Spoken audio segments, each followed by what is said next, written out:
Alright, in this video, I'm going to show you how to create beautiful dramatic outdoor portraits using a single speedlight.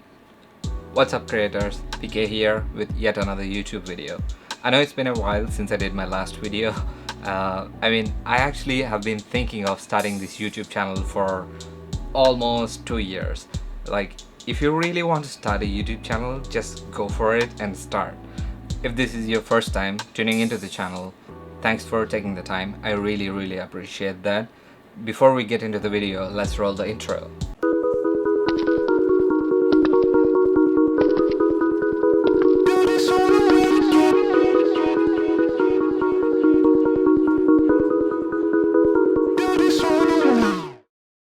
Let's go ahead and check out the equipment that I have used in this shoot. Let's start with the speedlight. So this is a newer NW670 speedlight. I have purchased this almost 2 years ago, and I actually did a bunch of shoots with this. This is a pretty cheap speedlight, and I think it was around $60 when I purchased it. I don't exactly remember all the prices that I have used in this shoot, but I will link all of these items in the description below. And remember, I'm not sponsored by any of these guys. I don't even have like 100 subscribers to even get like sponsored. But anyway, so this is a speedlight that I have used in this shoot. This is the trigger mechanism that comes with the speedlight. In some cases you can actually purchase this together as a bundle, and this is your trigger. This thing goes on top of the camera like this,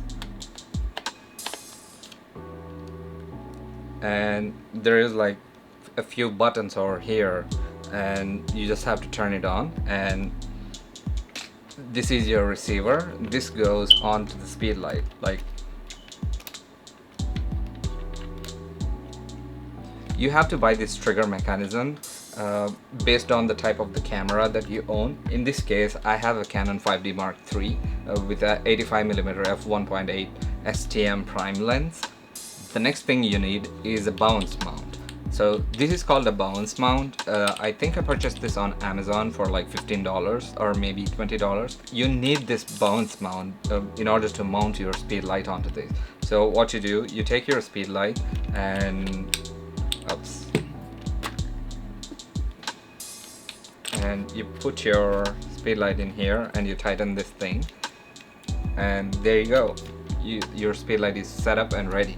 So this is absolutely essential if you're trying to shoot with a speedlight. This thing saves you a lot of money, because if you're adopting even for like nicer modifiers in the future, for a bigger octobox or something, or a parabolic box, you can actually use those octoboxes or diffusers or whatever that you are using with this thing, because it has these little grooves that you can fit your octobox or any type of soft box that you are going to purchase in the future. But in this shoot, I actually used an umbrella. Umbrellas are really cheap modifiers. You can get them probably for like $20-25, but in this case I actually used like a pretty good umbrella. It's a Westcott umbrella. I purchased this from B&H. This is a 60-inch optical white satin umbrella.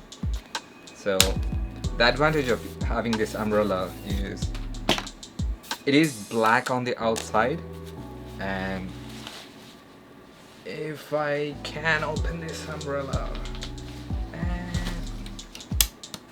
and you can actually take out the black layer from the umbrella, and you can shoot through the umbrella, or you can also leave the black layer on and face your speedlight like this and into the umbrella and reflect it back onto your subject.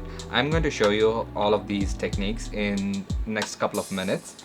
And the next thing that you need, of course, a light stand, or where are you going to mount your speedlight on? So this is a cheap light stand. This is an impact light stand. I bought this from B&H Photography, and it is actually a really good store for all photographers. Anyway, so this is your light stand. This is your bowens mount with the speedlight and the receiver and the camera and the transmitter. This is pretty small setup compared to any other setup that you can have. I have seen some people using 8200, Godox 8200, which is also a really nice option, but that speedlight is a bit expensive, but puts out a lot of power. But if you are a beginner photographer and you are like trying to experiment with cheaper equipment, I think this is a really good setup. There you go, this is your whole setup. You can actually carry this anywhere. This is super lightweight. It doesn't occupy a lot of space in your, maybe not in your backpack, because you have to carry this umbrella by the side. If I am the subject and someone is shooting from there, like I have to place this here and voila, that's your whole setup. Now that you have seen the whole setup, I'm going to take you outdoors and show you guys like how I actually implemented this on a proper shoot. Alright, if you're liking what you have seen so far, please hit that like button and also hit the subscribe button, and let's go ahead and start shooting.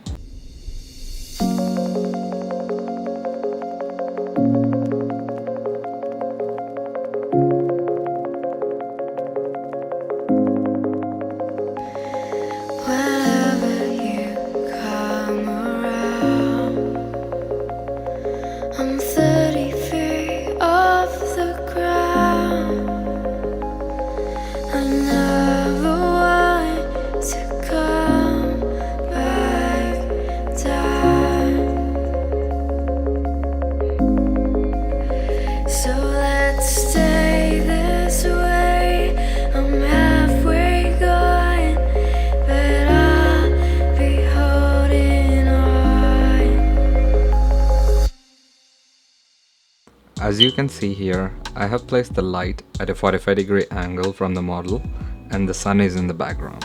Usually this works in almost all scenarios when you are using a single light. First, you have to expose for the sun and then adjust the power on the speed light to add enough light on your model. I explained this concept in detail in a previous video. You can see that in the link below. When you are shooting with any lights or strobes, you have to understand the concept of flash sync speed. To explain it briefly, the shutter speed of your camera can't exceed more than a certain amount. If it crosses that, you will see a black horizontal band in your picture. I'll explain this in detail in another video. For most modern cameras, the flash sync speed is around 1/160th of a second to 1/250th of a second.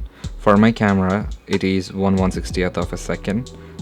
It means the max shutter speed I can shoot at is 1/160th of a second, and I can't go any higher than that. I have explained this in detail in my blog. You can check that out on my website pkcreates.com. A link is also in the description below.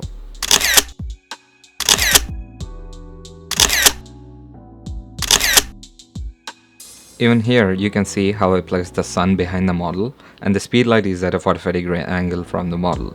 What's this doing is the sun is adding a nice rim light on her hair and shoulders, and when you put the flash on the model's face, it's going to light it so evenly and it's going to make the model pop in the picture.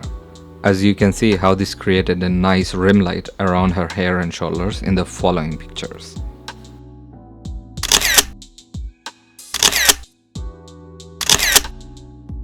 Another technique is to balance ambient light and speed light. There are two ways you can do this. One is increasing your shutter speed and the other one is increasing your ISO. Here I have increased my ISO to 300. This gives me clean images.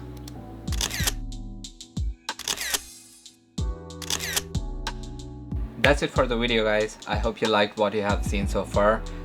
If you liked the whole video, please hit that like button and also the subscribe button. You can also follow me on my Instagram page. It's pk_creates. I put a lot of these pictures from the shoots that I do on my Instagram page and all of my social media in the description below. And thanks for tuning in, guys. That's all for today's video. Hope you enjoyed it and I'll see you next week.